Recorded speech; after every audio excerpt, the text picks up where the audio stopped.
ভাবি, ভাবি, তরকারিটা কই?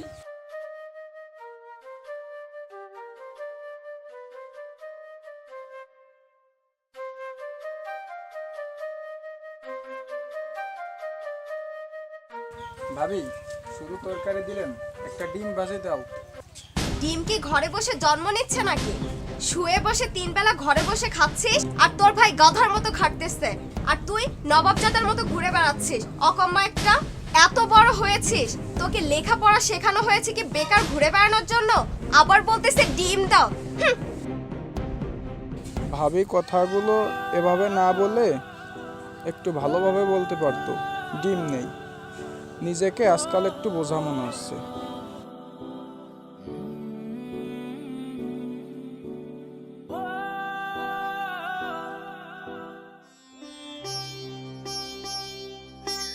আর 2 পিস নাও না, তোমার জন্যই তো রান্না করেছি। আরে এত মাংস খেলে তো আমি নড়তে পারবো না। আমি একটা ডিম চাইলে ভাবি কত কথা শোনাই, আর ভাই মাংস খেতে পারছে না, তাও ভাইকে ভাবি জোর করে খাওয়াচ্ছে। সবই কপাল, আমি তো একটা বেকার। বন্ধু কি করতেছিস?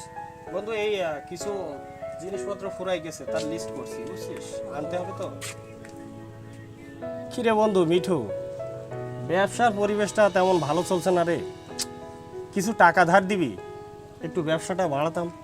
বন্ধু, আমি তো নিজেই চলতে পারি না, তো তোকে আমি টাকা দেবো কোত্থেকে?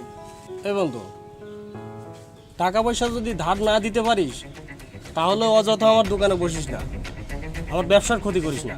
তুই এখান থেকে যা, আমাকে আমার ব্যবসাটা করতে দে। বন্ধু, তোরা সবাই যদি আমার সাথে এরকমই করিস তাহলে আমি কই যাবো বল? তোর সাথে আমার বন্ধুত্ব বজায় রাখতে যে আমার ব্যবসা প্রতিষ্ঠানের আমি ক্ষতি করতে পারবো, তাই তুই এখান থেকে যা। তুই যেতে পারিস, যা এখান থেকে।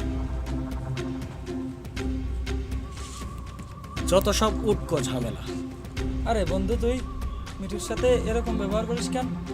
শোন বন্ধু, ও তো বেকার, ওর সাথে যদি আমি ভালো ব্যবহারটা করি তাহলে ও আমাকে পেয়ে বসবে। এই জন্যই ওর সাথে এমন ব্যবহারটা করলাম।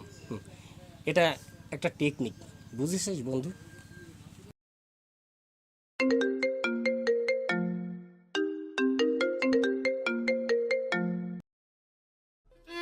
হ্যাঁ, তোমার সাথে বিকাল 4টায় আমি দেখা করতে চাচ্ছি।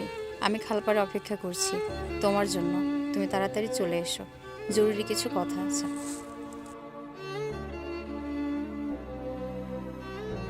আচ্ছা ঠিক আছে, তুমি থাকো, আমি আসতেছি।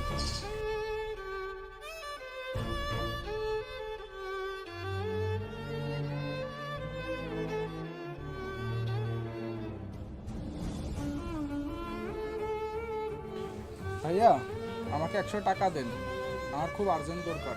এই টাকা তো গাছে ধরে না, তুই চাইলে আর আমি তোকে ছিঁড়ে দেবো। তুই নিজে কামাই করতে পারিস না? মানুষের ছোট ছোট পোলাপান কামাই করে নিজে পুরো সংসারটা চালায়, আর তুই এত বড় দামড়া হয়ে এখনো ভাইয়ের কাছে টাকা চাস, তো লজ্জা করে না? এখন থেকে নিজে ইনকাম করে খা, আর না পারলে আমার ঘর থেকে বাইর হয়ে যা। এত ঝামেলা আর সহ্য হয় না, আমার চোখের সামনেতে দূর হ।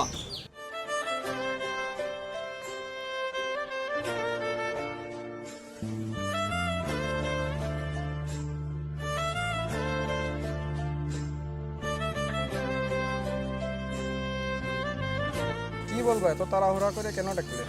এত দেরি করলে যে? জানো আমি কতক্ষণ ধরে বসে আছি? সরি, রাগ করো না, আমার একটু আসতে লেট হয়ে গেল। চুপ করো, নিশ্চয়ই তোমার কাছে টাকা ছিল না, হয়তো হেঁটে হেঁটে এসেছো। যাই হোক, এই নাও আমার বিয়ের কার্ড, ফার্স্ট টাইম তোমাকেই দিলাম। এসো কিন্তু। বিয়ে ঠিক হয়ে গেছে মানে? তুমি এসব কি বলছো? মজা করছো না সত্যি বলছো? হ্যাঁ, সত্যি বলছি। প্রিয়া, আমি তো তোমাকে আমার জীবনের থেকেও বেশি ভালোবাসি, আর তুমি কিনা আমাকে রেখে অন্য কাউকে। থাক, ওই মুখের ভালোবাসার কথা বলতে হবে না। যে কিনা তার প্রিয়জনের জন্য 3 বছরের মধ্যে একটা চকলেট কেনার ক্ষমতা রাখে না, তার আর ভালোবাসা দেখাতে হবে না। অপেক্ষা তো করলাম, তোমার জন্য ওর বাবা মাকে আমি আর কষ্ট দিতে পারবো না। আমি চললাম। প্রিয়া, আমাকে আর একটা দিন সময় দাও। সম্ভব না। কিভাবে আগলে রাখবো আমার ভালোবাসার মানুষকে? আমি তো নিজেই বেকার, বাসায় নিজেরই তো জায়গা হয় না। সরি প্রিয়া, তোমাকে আমাকে রাখার সাধ্য যে আমার নাই। তবে তুমি যাও, সুখী হও স্বামীর ঘরে। বিশ্বাস করুন, এই মানুষগুলো ভিতরে ভিতরে প্রতিনিয়ত শেষ হয়ে যাচ্ছে। এদেরকে কথার আঘাতে প্রতিনিয়ত কষ্ট না দিয়ে, তাদেরকে বোঝা মনে না করে, বরং তাদের পাশে থেকে এদের মনোবল মজবুত করতে সাহায্য করুন। একটা কাজ জোগাড় করে দিন, মানসিক শান্তি দিন, পারলে একটু বোঝানোর চেষ্টা করুন। শুনুন, একটা পরিবার থেকে একটা মানুষ সাপোর্ট পেলে সেই মানুষটা সারা বিশ্বকে জয় করতে পারে।